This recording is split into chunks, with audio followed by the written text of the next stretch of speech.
പൊന്നെ പോലത്തെ നെറ്റിയിലുണ്ടല്ലോ മഞ്ഞൾ വരക്കൊരിച്ചാന്തു പൊട്ടും, ഈറൻ മുടിയിൽ നെല്ലെണ്ണ മണം, ചില നേരമാ തുമ്പത്തൊരു പൂവും. കവിതാ പാരായണ മത്സരം ഊഴത്തിനായുള്ള കാത്തിരിപ്പാണ്.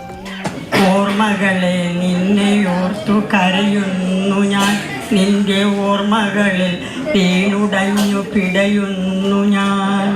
കൃപാലയം അഗതി മന്ദിരത്തിനുള്ളിൽ മനസ്സൊരുക്കം എന്നേ ആരംഭിച്ചിരുന്നു. പദ്യപാരായണം ഞാൻ ചൊല്ലാം, പക്ഷെ അത് കീർത്തനമായിരിക്കും. അതേ എനിക്കറിയാവൂ. അതിനൊരവസരം എനിക്ക് തരണം. അതിന് തന്നു കഴിഞ്ഞാൽ ദൈവം നിങ്ങളെ അനുഗ്രഹിക്കും. ഒരാഴ്ച കൊണ്ട് ഇതിനു വേണ്ടി ഈ ഫംഗ്ഷന് വേണ്ടി പ്രിപ്പയർ ചെയ്തുകൊണ്ടിരിക്കുകയാണ്. ഉണ്ട് കഴിഞ്ഞാൽ ബുക്കെടുത്ത് വെച്ച് പഠിക്കുക. നമ്മൾ സ്കൂളിൽ എക്സാമിന് പഠിക്കും പോലെയാണ് അമ്മ അവിടെ. ഒടുവിൽ ഗോമതി അമ്മയ്ക്കായി വേദി ഒരുങ്ങി. താഴെ ഇരിക്കണമെന്ന് നിർബന്ധം. 4-5 കൊല്ലം കൊണ്ട് ഇത് കൈകാര്യം ചെയ്യുന്നില്ല. മാത്രമല്ല ഞാൻ അറിവും തിരിവൊന്നും ഇല്ലാത്തവരാണ്. ക്ഷമിക്കണം.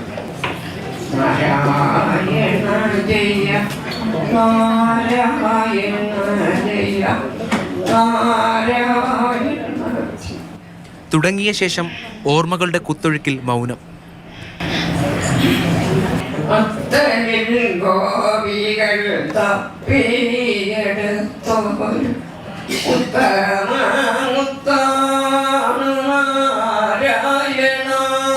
ഉരുവിട്ടത് സന്തോഷത്തിന്റെ വരികൾ.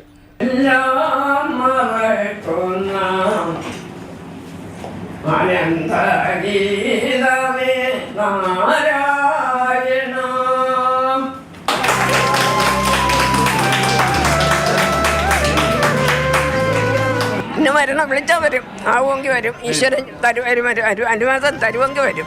88കാരിക്ക് ഇനിയുമെന്ന പ്രതീക്ഷ നൽകുന്നത് ചുണ്ടിലെ വരികളാണ്, മനസ്സിലെ ഈണങ്ങളാണ്. അത് നിലയ്ക്കാതെ തുടരട്ടെ. നെല്ലൈ മുരുകനൊപ്പം Rahul G Nath, Mathrubhumi news, Thiruvananthapuram. Rahul G Nath ഉണ്ട്. Good morning Rahul. Good morning.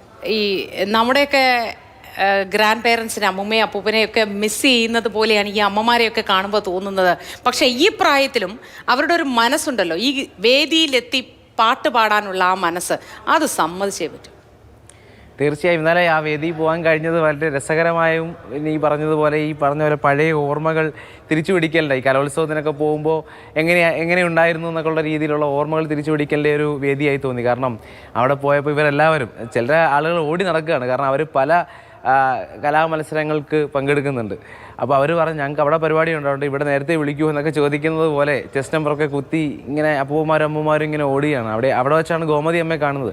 Gomathi അമ്മ കുറേ സമയം കാത്തിരുന്നു, ഊഴത്തിനായി കാത്തിരുന്നു. കാരണം 80 വയസ്സിന് മുകളിലുള്ള ആ ഒരു ഭാഗം വളരെ പതുക്കെയാണ് വിളിച്ചത്. അപ്പോൾ അത്രയും കവിതകൾ കേട്ടു. പിന്നീട് ഗോമതി അമ്മ കയറി പാടുമ്പോൾ ഒരു കീർത്തനമാണ് പാടുന്നത്.